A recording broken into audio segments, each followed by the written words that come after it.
स्वास्थ्य अधिकार अभियन्ता शान्तलाल मुल्मी चयादिगु रिलेन्टलेस जर्नी सफुया पितो बोज्या जुगुदु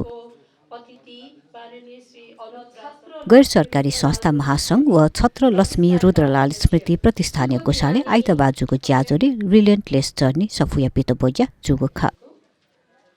गैर सरकारी संस्था महासंघीय सल्लाहकारले से प्रतिष्ठानीय अध्यक्ष मुल्मी चयादिगु सफुया पितो बोज्या सर्वोच्च अदालतीय पूर्व प्रधान न्यायाधीश लिसे राष्ट्रिय मानव अधिकार आयोग पूर्व अध्यक्ष अनुपराज शर्मा यानदिगु ख ज्याजोले सर्वोच्च अदालतीय पूर्व प्रधान न्यायाधीश लिसे राष्ट्रिय मानवाधिकार आयोग पूर्व अध्यक्ष अनुपराज शर्मा चोमी शान्तलाल मुल्मी लिसे राष्ट्रिय योजना आयोग दुज सलोनी प्रधान सिंह गैर सरकारी संस्था महासंघीय अध्यक्ष रामप्रसाद सुवेदी राष्ट्रिय मानवाधिकार आयोग पुलामो दुज प्राध्यापक कपिल श्रेष्ठ राष्ट्रिय मानवाधिकार आयोग पुलामो दुज गौरी प्रधान डाक्टर अनन्तराज मुर्मी लगायत सफुया बारे नवाना दिएको ख एउटा 8 वर्षको बालकले आफ्नो मनमा प्रस्फुटन भएको काव्यात्मक कविता लेख्न सुरु गरेको त्यो नै उहाँको मन कस्तो छ र मनभित्रको मन अवसार्थक हुन्छ। हरेक मान्छेको मनभित्र दुईटा मन हुन्छ, एउटा बाहिरी मन एउटा भित्री मन। त्यसकारण शान्तलाल मुल्मीको बाहिरी मन चाहिँ पोखर जस्तो कडा छ, भित्री मन गुदी जस्तो नरम छ। कि म कुनै लेखक होइन, तर दोस्रो पटकको कोभिड हुँदाखेरि घरबाट निस्कन नहुने, मान्छेको बोकेको लास मात्रै देखिने र त्यो स्थितिबाट हताश भएको बेलामा मेरो श्रीमतीले होइन तपाईँ यसो किन गर्नुहुन्छ, लेख्नुहोस् भनेपछि मैले लेखेको र वास्तवमा उसले प्रेरणा नदिएको मैले लेखेको थिएँ र मैले 3 महिनामा सिध्याएँ। आफूलाई त्यो भित्र देख्ने अवस्था उहाँले बनाउनु भएको छ। मेरो पुर्खा, मेरो आमाको बुवाको कन्टेम्पोररीदेखि लिएर मैले अहिले भोगिरहेको अहिलेको समस्यासम्म उहाँले यो नियात्रा भनौँ, यो जीवन यात्रा भनौँ अथवा यो उहाँको रिलेन्टलेस जर्नीमा सर लेख्नु भएको छ। त्यो मात्र होइन, त्यति बेलाको इतिहास, ऐतिहासिक अवस्था, राजनैतिक सामाजिक र त्यति बेलाको चाहिँ नि काठमाडौँ समुदायको चाहिँ नि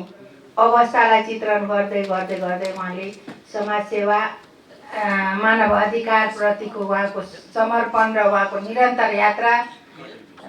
कन्टेम्पोररी सिचुएसन, अनि आएर समाज विकासका अवधारणामूलक उहाँको चाहिँ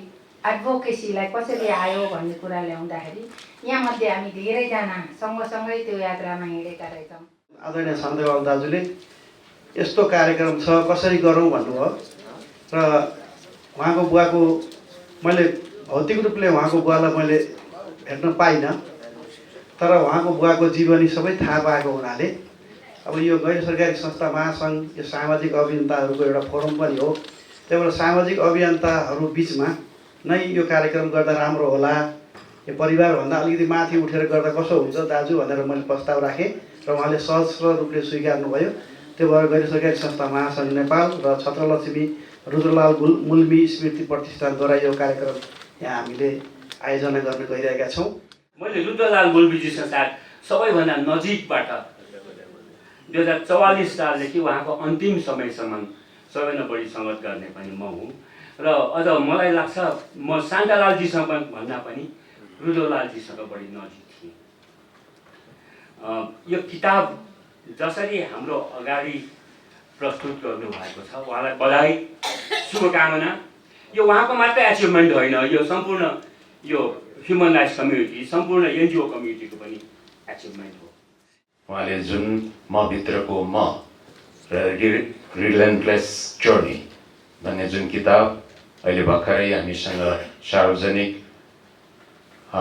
राष्ट्रिय मानव अधिकार आयोगको पूर्व अध्यक्षज्यूबाट गर्नुभयो,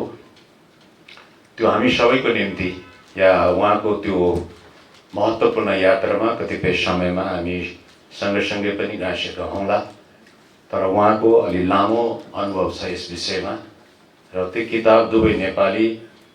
र अङ्ग्रेजी, अब अङ्ग्रेजी पुस्तक त अन्तर्राष्ट्रिय बजारमा पनि जाने हो र त्यसले खास गरी यो international movement for human rights and social development त्यो पक्षमा काम गरिराखेकोहरूलाई एउटा उत्साह ऊर्जा पक्कै पनि थप्नेछ भन्ने मैले विश्वास लिएको छु।